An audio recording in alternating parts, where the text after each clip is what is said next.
So hello, what's up mga ka-idol? It's a good day today mga ka-idol. Mabilisang video lang to mga ka-idol kasi ito yung reaction video natin dun sa nangyaring laban ni Boss Idol RBM at ni Boss Idol Randy Hebron nung nakaraang Battle of the TikTokers mga ka-idol. May issue kasi yung laban mga ka-idol.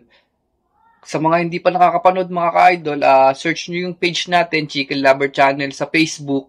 Isa-set natin doon yung video mga ka-idol. Isa-set natin sa inyo yung idol yung video para mapanood nyo. Tapos kayo na rin ang humusga mga ka-idol. Ito naman ay aking bilang isang mananabong. Ito naman yung aking puna lang mga ka-idol. Dun sa nangyaring laban mga ka-idol. Yung nangyari kasi mga ka-idol ay nagsalpukan na yung dalawa.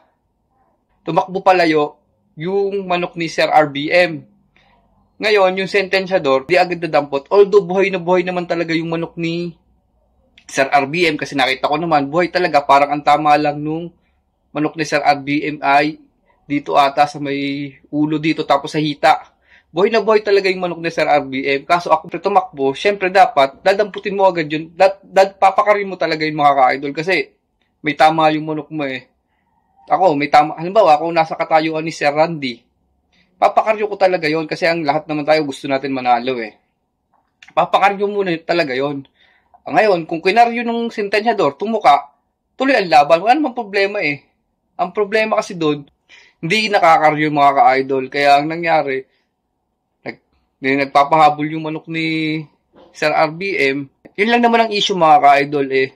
Hindi agad nabigyan ng karyo. Kung tutusin, pwede namang karyuhin talaga yon mga ka-idol. Para sa akin ha, nagkulang talaga din yung sentensyador do sa labang yun mga ka-idol. Si Boss Randy hindi nagkulang na sabihin yung sentensyador na karyuhin niya kasi yun ang trabaho nung nagbibitaw na bantayan niya yung manok niya kung anong mapansin niya. Sasabihin niya talaga yung lalo na kung ako nasa katayuan niya, papakaryo ko din yun mga ka-idol eh kasi yung manok ko may tama. Kahit kayo siguro mga idol, kung sa inyo nangyari yun, hindi ko, siguro ganun din ang gagawin nyo kasi tulog nyo sa manok yun eh. Ang problema, yun lang naman mga ka-idol eh. Para sa akin, talo talaga yung kay Boss Randy doon pero nagkulang yung sentensyador doon mga ka-idol kasi patay talaga yung manok ni Sir Randy eh. Pero yung manok ni Sir RBM is buhay na buhay. Kaso nung dapat kakaryuhin ng sentensyador ay hindi na karyo. Yun lang mga ka-idol. So yun. Sa mga di nakapanood ng video mga ka-idol, message yung page natin, Chicken Lover Channel. Sesend ko sa inyo yung video. So hanggang dito na lang mga ka-idol. Like ko sinasabi, winners never quit, quitters never win. That's all. God bless. Bye-bye. See you next vlog.